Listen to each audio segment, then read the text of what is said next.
Greetings, welcome, and thank you for tuning in. I'm Christian of Standing Stones Healing, supporting you with healing experiences, coaching, and encouragement during your life changes, challenges, and transitions. Thanks for joining me in this episode of Ask the Stones, where I offer answers to your spiritual questions and encouragement for your journey.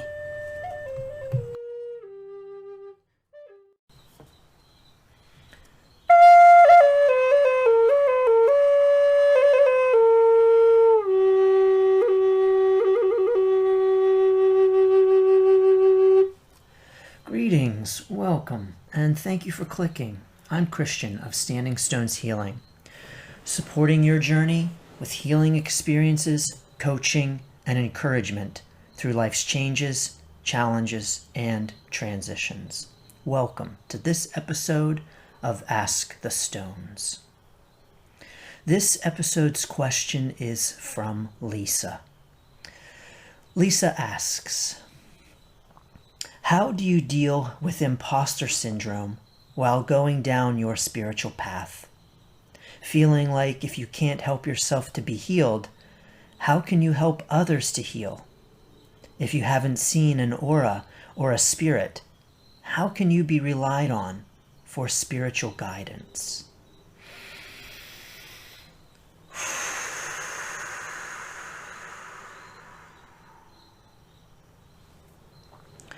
Lisa, thank you for this question.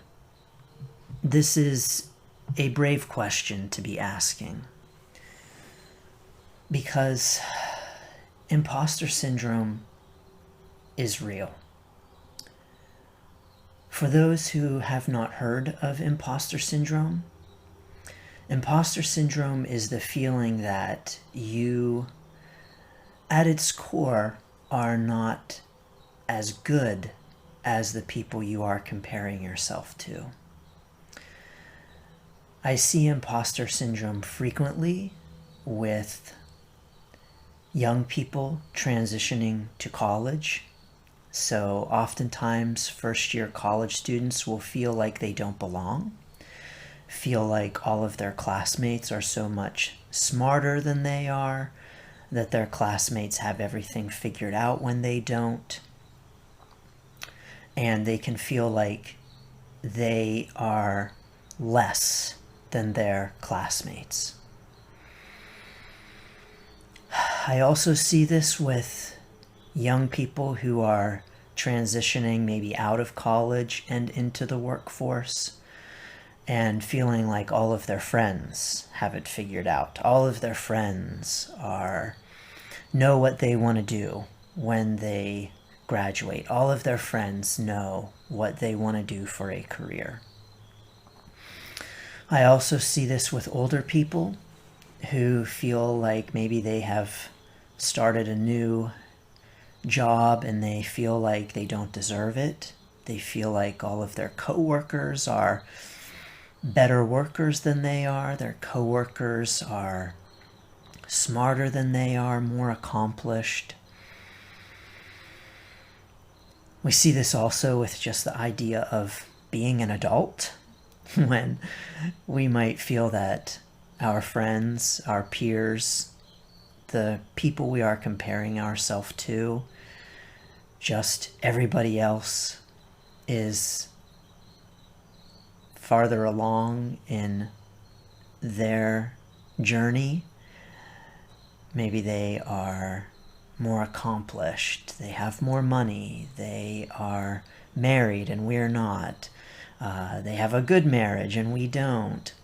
So imposter syndrome is this idea of comparing ourselves to others and feeling that we are an imposter, that we will in a sense be found out, that we don't know as much as we think everyone else knows, that we aren't performing in the ways that everyone else seems to be performing. And so imposter syndrome is all about feeling as though we are the imposter.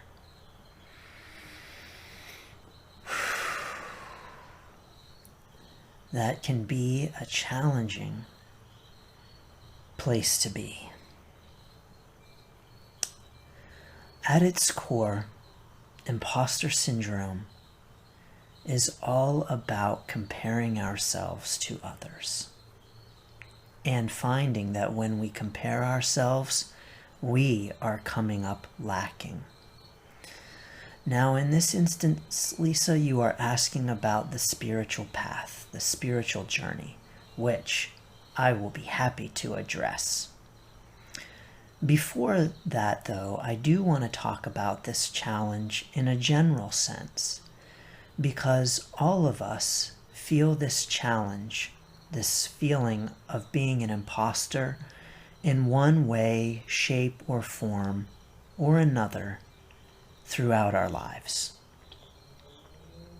And so this challenge is not particular to the spiritual journey. So I want to speak to all those who may be feeling feelings of imposter syndrome, no matter what the area of life. Imposter syndrome is, as I said, at its core, this feeling of a comparison and finding yourself lacking. There are always ways for us to be comparing ourselves to others. This is a natural, normal, human thing to do, in which we will continually compare ourselves. This person is taller than I am. I have more money than this person. This person is smarter than I am. I live in a nicer home than this person. The list goes on and on. It is really never ending. There are an infinite number of ways to compare yourselves to others, and there are therefore an infinite number of ways to find yourself, quote unquote, better than someone, or quote unquote, less than someone. So know that imposter syndrome is a part of our very human tendency to compare. We want to see how we measure up to others. And so we are always doing this, frequently to our own detriment.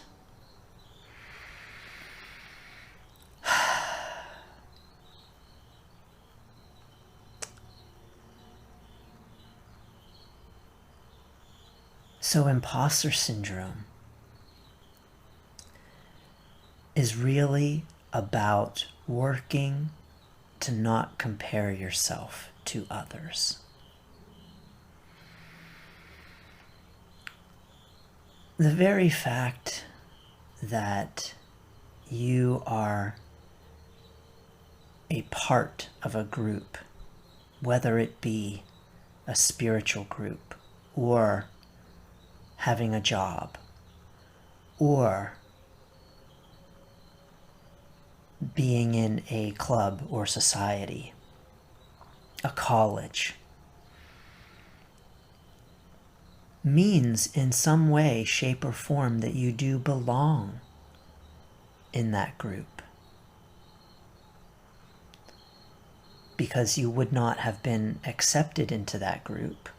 So for instance, if we're talking about college, I mentioned first-year college students especially deal with the imposter syndrome. So do graduate students. This is a huge secret in graduate school.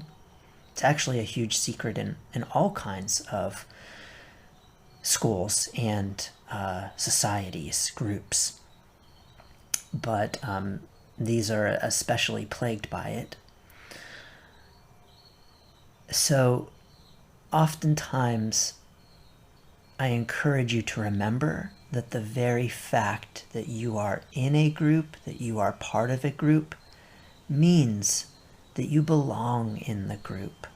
You would not have been accepted into a college if you didn't have the ability to succeed, you would not have been accepted into the graduate program if the department didn't feel that you could handle the work. You would not be in a particular job if the company didn't think that you could do the job. And so once you're in it, how do you handle those feelings of looking at everyone else? Well, one way is to stop looking at everyone else. This is so much easier said than done. But the less you can focus on what others are doing, and the more you can focus on what you are doing, the more you can cut down on these imposter syndrome feelings, these feelings ultimately of self-worth. When you are feeling imposter syndrome feelings, you are feeling unworthy. The quickest way to feel unworthy is to look at everyone else around you and to focus on the ways in which you don't feel that you measure up.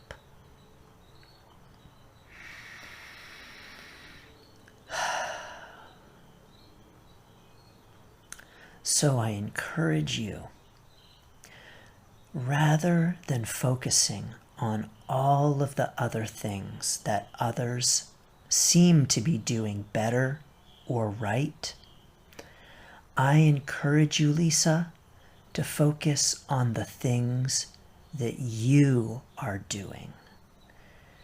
Take your gaze off of others and put it on to yourself. Put it on to the ways in which you are growing, are stretching, are learning and developing. Put your energy and effort not into looking outward in comparison, but rather inward to how you want to improve.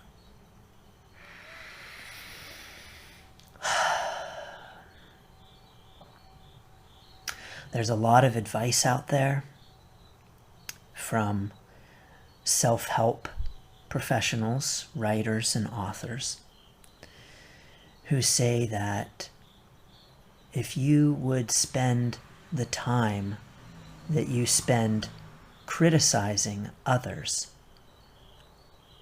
on your own improvement, you would be doing very well. And so I am going to say that if you spent your time looking outward and comparing yourself to others on digging in and improving in those ways that you want to improve, you would be doing very well. So that is one way to approach imposter syndrome. And I will say that as it pertains to the spiritual path, and this is the same for imposter syndrome in any way, shape, or form, acknowledging that we all have our own journey is very important. Acknowledging that we all have our own path to walk, and that we are on our own path at different places from others at different times, because it is our own path. Maybe my path has a few more circuitous routes than your path. Maybe your path has a bit more rocks than my path. Maybe your path has a snake or two and mine has other challenges. When we look at our own lives and experiences as our own paths, it's really at the root impossible to compare. You, Lisa, have not had all of the same experiences that others have had. You, Lisa, have had your own unique experiences that have made you completely individually you. The people who you are looking to and comparing yourself to and feeling an imposter beside have had all of their own personal, unique, individual experiences that have led them to where they are right now. When you look at each human being as a set of extremely individual and unique experiences, there is no way that we can really compare ourselves, because there is no comparison. There is no comparison from one person to another, because each person has had their own completely unique journey. And so when we have a completely individualized journey for each person, there's no way to compare.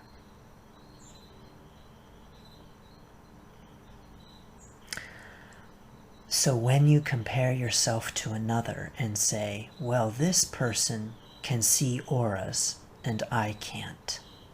Well, I can't either. Frankly, it's not something that I personally have put my energy into. If I put my energy into it, could I see auras? Maybe. I, however, have put my energy into other things. So when you compare yourself to things like, this person can see auras and I can't. This person can see passed on loved ones and I can't. I encourage you to focus on the things that you can do and the ways in which you want to grow, and put your energy into that. Because that person who can see auras and who can see loved ones who have passed on may very well be comparing themselves and saying, I can't do acupuncture. I can't do Reiki. I don't know how to read cards. I have no coaching experience. Or the list goes on and on and on. The chances, Lisa, are very high that the very people you are comparing yourself to are comparing themselves to you and saying, wow, look at what this person has done. I haven't done that. And so, if you really think about it, how silly it is that we are all feeling imposters with one another, that we are all comparing ourselves to one another. And the very people that we are comparing ourselves to and finding that we are lacking are comparing themselves to us and finding that they are lacking. In different ways, yes, but finding that they are lacking.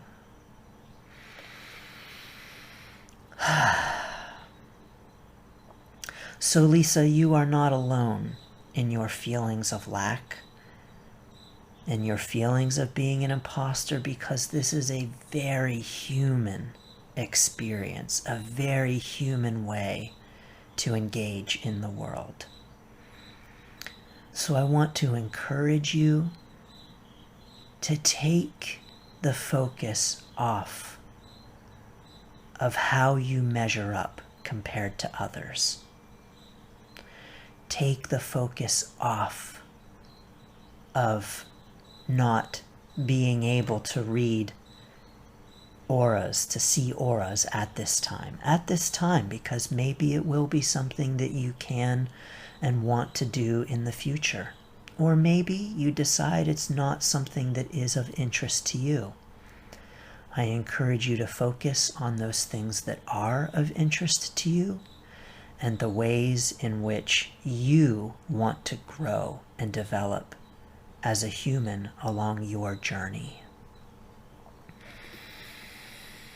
The spiritual journey is a challenging journey, just like all of our life journeys, but it is also a very rewarding and deeply rich journey.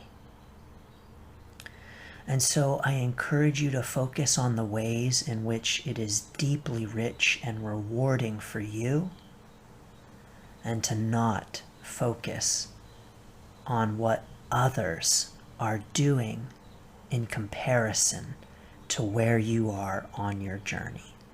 Know that they have had a distinctly unique journey, and know that when you get right down to it, it's impossible to compare one person to another, because they have had all of their own experiences that have led them to where they are.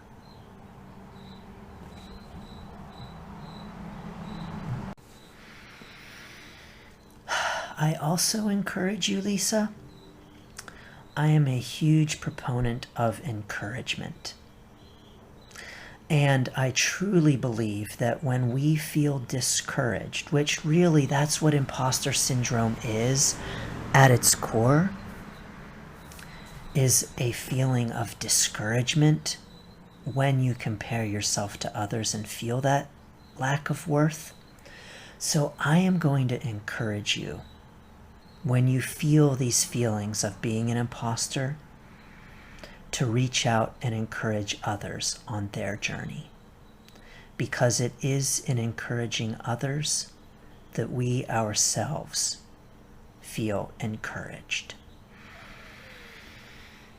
I know I mentioned this in another episode of Ask the Stones, but I would like to bring it up again.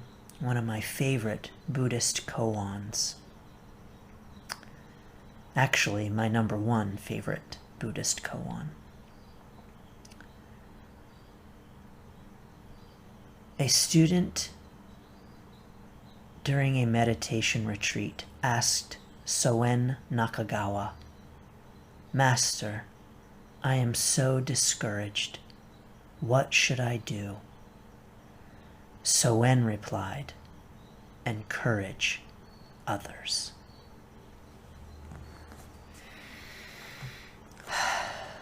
Lisa, I'm going to draw a card for you. Let us ask for some divine guidance at this time, some assistance. If someone is listening and saying, "Oh, here come the cards, I don't know how to read cards," I'm comparing myself to Christian and wishing that I could read cards. Well, you know, you can. So I'm going to encourage you, if you are comparing yourself to me right now, to please focus on the ways in which you want to grow. Maybe that is card reading. And I'm going to encourage you to learn about it, to invest your time and energy and effort into acquiring that skill and ability, rather than on focusing on the fact that you don't have it and comparing yourself to others who you feel are better than you are. So Lisa, I've pulled a card for you from the Celtic Dragon Tarot, a tarot card. And this one has just popped out at me. When I shuffle cards, oftentimes I will have cards that may just very well pop out. And those are cards that want to be read. This one is the Ace of Swords. And the Ace of Swords is all about growth and development. Now, I will say in my card reading, by the way,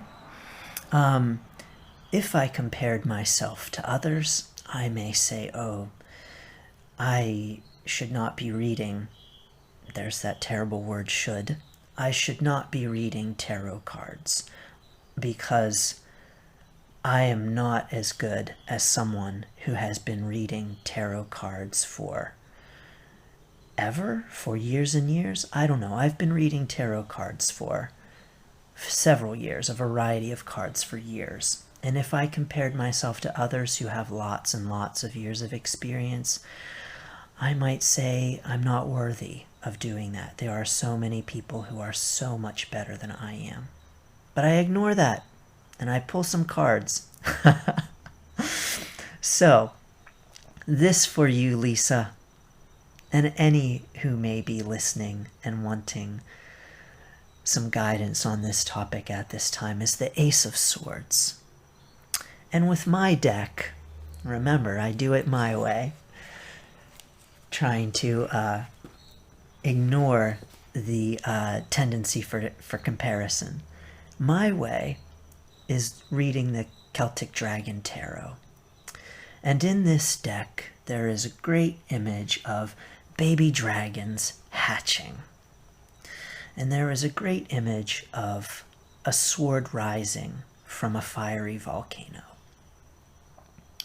And so this is all about growth, all about hatching, all about coming into the newness.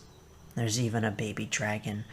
I think he's yawning. Well, maybe he's roaring into life. To me, it looks a little bit like a sleepy, oh, I'm awakening yawn.